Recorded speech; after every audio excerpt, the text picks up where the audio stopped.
Hello મિત્રો, આ છે મારા ગામનું રામ મંદિર। તો જોઈ શકો છો કેવું રામ મંદિર છે મારું।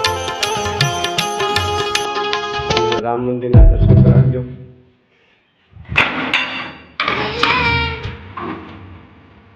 તો કમેન્ટમાં જય શ્રી રામ લખજો, જય માતાજી।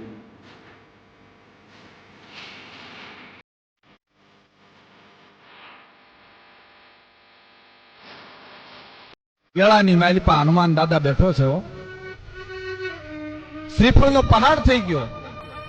એક વખત તમે હનુમાનજીને અહીંયાના ભાવથી યાદ કરો, તમારા ધારેલા કામ અટકી ગયા હોય। કેવું મસ્ત અને સીન દાદા લાગે છે। હનુમાનને તમે શ્રીફળની માનતા માનો। આખી કેળાની મારી પાસે રામાયણનો હનુમાન દાદા ભાગનો બેઠો ફોટો છે। બનાવેલો છે।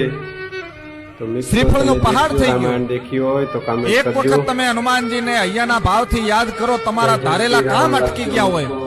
અને દાદા હનુમાનને તમે શ્રીફળની માનતા માનો।